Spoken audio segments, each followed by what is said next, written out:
दोस्तों ये है जूनियर एनटीआर और ये है अक्षय और त्रिनाथ जो कि जूनियर एनटीआर के बहुत बड़े फैन हैं।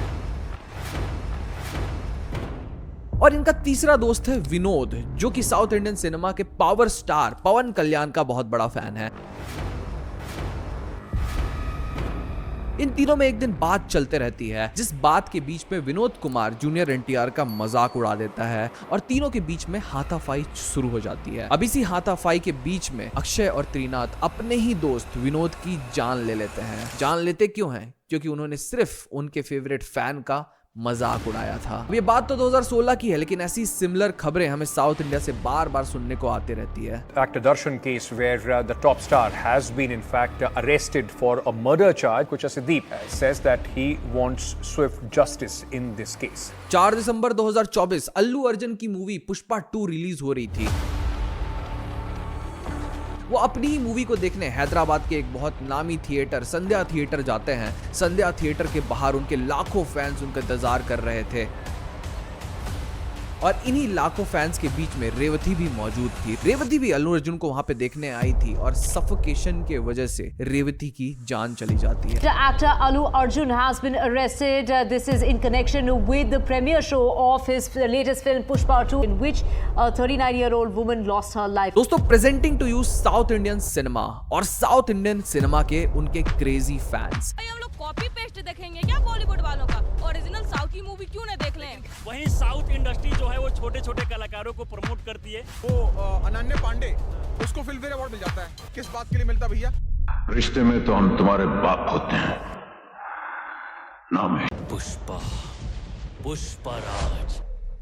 साउथ इंडियन सिनेमा वैसे तो बॉलीवुड से बहुत ज्यादा अलग है और इनके फैंस भी बहुत ज्यादा अलग हैं। पर्सनली मेरी बात माने तो साउथ इंडियन की जो मूवीज बनती है वो बॉलीवुड से कई लाखों गुना अच्छी बनती है। बॉलीवुड में ऐसा है कि वही है यूथ जो स्टार के बच्चे हैं उन्हीं को मौका दिया जा रहा है। और मुद्दा ये नहीं है, मुद्दा ये है कि साउथ इंडियन सिनेमा के ऐसे फैंस होते हैं जो कि अपने स्टार्स को, अपने एक्टर्स को एक्टर्स की तरह ट्रीट नहीं करते हैं, उनको सीधा सीधा भगवान का दर्जा देते हैं। विश्वास नहीं होता? साउथ इंडियन सिनेमा का फैन बेस इतना ज्यादा क्रेजी होता है कि तिरुचि जैसी जगह पर खुशबू जो कि एक बहुत बड़ी एक्ट्रेस है, उनका मंदिर बनाया गया है और उनको पूजा जाता है वहां पे। मक्खी फिल्म के रिलीज के बाद कर्नाटका के चित्रदुर्गा डिस्ट्रिक्ट में सुदीप जी की फोटो लगाकर उनकी पूजा की जाती थी। और आप विश्वास नहीं करेंगे, 21 अक्टूबर 2021 पुनीत राजकुमार की डेथ के बाद, जो कि साउथ इंडिया के बहुत बड़े स्टार थे, उनके डेथ के बाद 10 लोगों की ऑटोमेटिकली डेथ हो जाती है। 7 लोग सुसाइड कर लेते हैं और 3 लोग की कार्डियक अरेस्ट के वजह से डेथ हो जाती है। आप खुद सोच कर देखिए, क्या आप कभी भी किसी सेलिब्रिटी के इतने बड़े फैन बन सकते हैं? उन 7 लोगों में से एक आदमी थे भरत, जो कि अपने सुसाइड नोट में लिखते हैं कि मैं अप्पू की डेथ का खबर सुन भी नहीं सकता और इस पेन को मैं बेयर नहीं कर पाऊंगा। अब मैं अप्पू से मिलने सीधे उनके पास जा रहा हूं और मेरी जो आंखें हैं उन्हें भी आप अप्पू की तरह डोनेट कर दीजिएगा प्लीज मेरे मरने के बाद। ये लिखा था एक फैन ने अपने सेलिब्रिटी के लिए। मतलब अभी तक तो ये एस्टैब्लिश हो ही गया होगा कि साउथ इंडिया में सेलिब्रिटीज को कितना ज्यादा रेस्पेक्ट किया जाता है। At that event of RRR, the way Salman Khan was talking about the film, कि that 4 महीने तक किसी को आना नहीं चाहिए। I know. It was so sweet of him, so generous of him. Right. Well इनके क्रेजी फैंस के बारे में जानने से पहले आप एक बार साउथ इंडियन सिनेमा को समझ लीजिए और ये कैसे बॉलीवुड से बहुत ज्यादा अलग है। वो न्यू एक्सपेरिमेंट करती रहती है। वो अपनी मूवीज हिंदी डब करती है, तमिल वगैरह तेलुगु हर एक में डबिंग डालती है। बट बॉलीवुड है, बॉलीवुड इतना काम नहीं करता। और कैसे इन्हीं साउथ इंडियन एक्टर्स का और एक्ट्रेसेस का साउथ इंडिया के पॉलिटिकल स्पीयर में भी एक बहुत बड़ा योगदान रहता है और बहुत बड़ा पुल रहता है। The rise of fan clubs. क्या आपने बॉलीवुड के किसी भी सेलिब्रिटी का एक फैन क्लब देखा है? एक ऐसा फैन क्लब जो कि अपने सुपरस्टार के लिए जान दे भी सकता है और जान ले भी सकता है। लेट्स अज्यूम रणवीर सिंह ये एक बहुत बड़े सुपरस्टार है बॉलीवुड के। क्या आपने कभी उनके फैन बेस को कहीं पे देखा है? क्या वो अपना फैन बेस डिजर्व करते हैं? नहीं ना।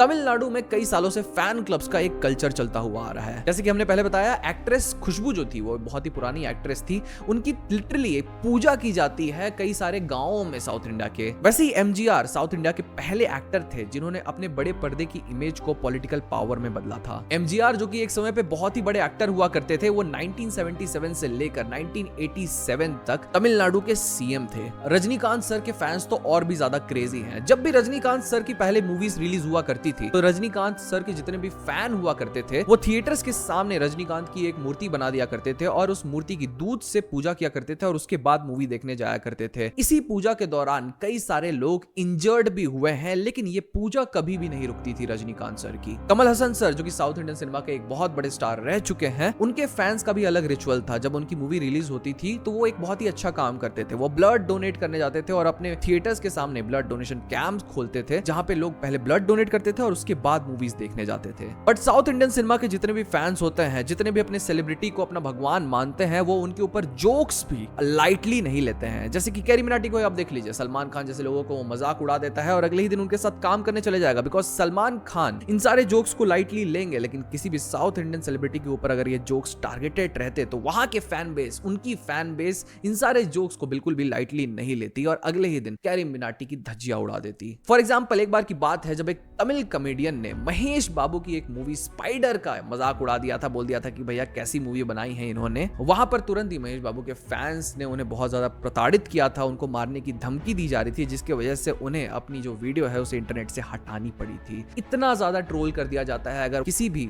सुपरस्टार को टारगेट करता है कोई भी कॉमेडियन। तो कंपैरिजन विद बॉलीवुड, आइए इसी साउथ इंडियन सिनेमा को एक बार हम लोग बॉलीवुड से कंपेयर करके देखते हैं। 2021 की बात करें तो साउथ इंडियन सिनेमा ने बॉलीवुड से 3 गुना रेवेन्यू जनरेट किया है। मूवीज लाइक RRR, पुष्पा, कल्कि, इन सारी मूवीज ने बॉक्स ऑफिस पे तबाही मचा के रखी है। साउथ इंडियन सिनेमा के पास प्रभास, जूनियर NTR, महेश बाबू, चिरंजीवी, अल्लू अर्जुन और ऐसे कई सारे बड़े बड़े सुपरस्टार्स मौजूद हैं। और वहीं के जितने भी इन्वेस्टर्स रहते हैं वो साउथ इंडियन मूवीज में 600 करोड़ तक, जैसे मैं कल्कि की बात कर रहा हूं, ऐसी मूवीज में वो 600 करोड़ तक लगाने के लिए तैयार हो जाते हैं, सिर्फ और सिर्फ इसी वजह से कि ये 4 गुना 5 गुना रिटर्न मुझे ला कर देगी। अब वहीं पे बॉलीवुड से कंपेयर कर लीजिए साउथ इंडियन सिनेमा को। बॉलीवुड का पूरा हाल बेहाल चल रहा है। अगर हम लोग 2021 से ही देख ले तो अभी तक बॉलीवुड ने ऐसी एक भी मेजर फिल्म प्रोड्यूस नहीं की है जो कि साउथ इंडियन सिनेमा के एक फिल्म को टक्कर भी दे सकती है। बहुत सारी मूवीज जो साउथ से आ रही हैं, पहली बार northern audience is preferring the southern stars। अगर हम लोग पठान और 1-2 मूवीज को साइड कर दें तो अभी तक किसी फिल्म ने 500 करोड़ से ज्यादा का धंधा भी नहीं किया है सही से। वो चाहे किसी भी खान की मूवी भी क्यों ना हो। हम लोग 4 बिग खान्स की बात कर लेते हैं जो कि बॉलीवुड के सुपरस्टार्स हैं।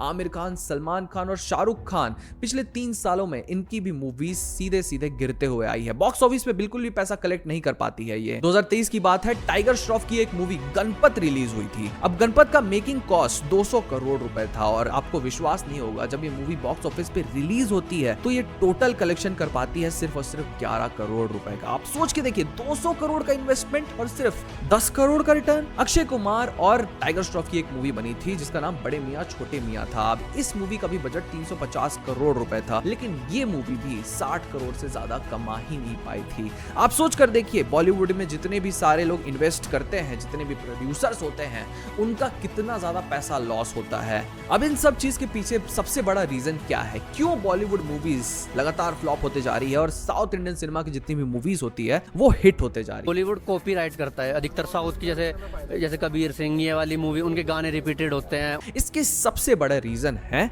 रूटेड होना। जी हाँ, अपने कल्चर से, अपनी फीलिंग से, अपनी धरती से रूटेड होना। साउथ इंडियन सिनेमा को आप एक बार देख लीजिए, वो सिर्फ और सिर्फ भारत के कल्चर के बारे में बात करते हैं। भले ही वो प्रॉपर साउथ इंडियन कल्चर के बारे में बात करें, लेकिन कल्चर के बारे में बात करते हैं। और वहीं बॉलीवुड से अगर आप कंपेयर करेंगे इसी साउथ इंडियन सिनेमा को, तो बॉलीवुड अब तुरंत ही वेस्टर्न कल्चर की तरफ चलता हुआ जा रहा है, जिसको बहुत सारे लोग फॉलो नहीं कर रहे हैं, पसंद नहीं करना चाह रहे हैं। ट्रेडिशन दिखा रहा है, जो हमारा हिंदू धर्म है उसका ट्रेडिशन दिखा रहा है, और बॉलीवुड उसका उल्टा कर रहा है। वही है जो आपने देखा आजकल की हिंदू धर्म के ऊपर है, मेन वही है।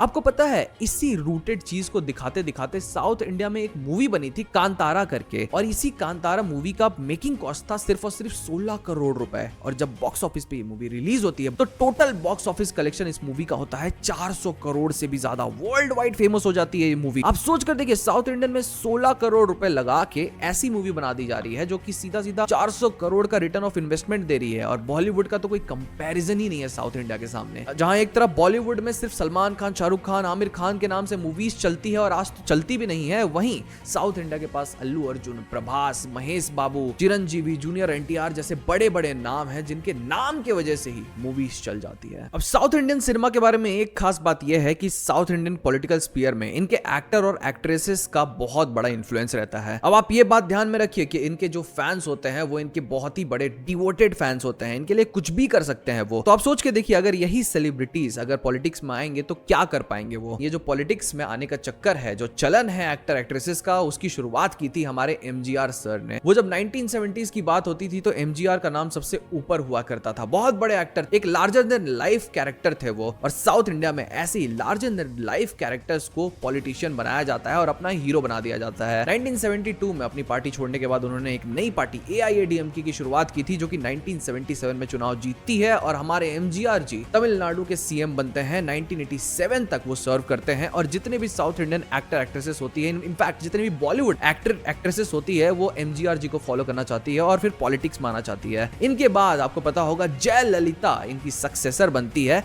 और 1991 में 43 की उम्र में तमिलनाडु की सबसे यंगेस्ट सीएम बनती है। और यही जयललिता की पावर फिर पूरे इंडिया में फैल जाती है और यही AIADMK की जो सरकार होती है वो आगे जाकर भारतीय जनता पार्टी से अपना जो सपोर्ट होता है उसे वापस ले लेती है, जिसकी वजह से अटल बिहारी वाजपेयी की सरकार गिर जाती है। ये सारी बातें चलन में होती है और इसी चलन के बाद से बड़े बड़े एक्टर जो होते हैं, बड़े बड़े एक्ट्रेसेस होते हैं, वो फिर पॉलिटिक्स में आने लगते हैं। जैसे कि रजनीकांत जी को देख लीजिए, कमल हसन जी को देख लीजिए और अभी तुरंत ही हाल ही में आपने न्यूज देखा होगा कि इसे तलपति ने अपनी पार्टी की शुरुआत की है। तलपति साउथ इंडिया के एक बहुत बड़े एक्टर हैं और वो अब फिर से चेंज की बात कर रहे हैं कि मैं अगर पॉलिटिक्स में आया तो मैं साउथ इंडिया के जितनी भी पॉलिटिक्स उसे चेंज कर दूंगा, उसमें एक पूरा रेवोल्यूशन ले आऊंगा। और इस रेवोल्यूशन को उनका fan base die hard support कर रहा है भैया। उनका जो पहला फंक्शन हुआ था उसमें 2 लाख से भी ज्यादा लोग अटेंडेंस देने आए थे और यही पावर है साउथ इंडियन सेलिब्रिटीज की। साउथ इंडियन सेलिब्रिटीज बड़े पर्दे पे करते हैं जो उनके फैंस सोचती है कि वो जब पॉलिटिक्स में आएंगे तब भी वही करेंगे। आपने देखा होगा कि चैरिटी करते हुए दिखते हैं मोस्ट लोग, लेकिन पॉलिटिक्स में जब आते हैं तो ये सारे सेलिब्रिटीज इसी अपने जो लार्जर देन लाइफ कैरेक्टर होता है उसे वोट में तब्दील कर लेते हैं। इसी वजह से बार बार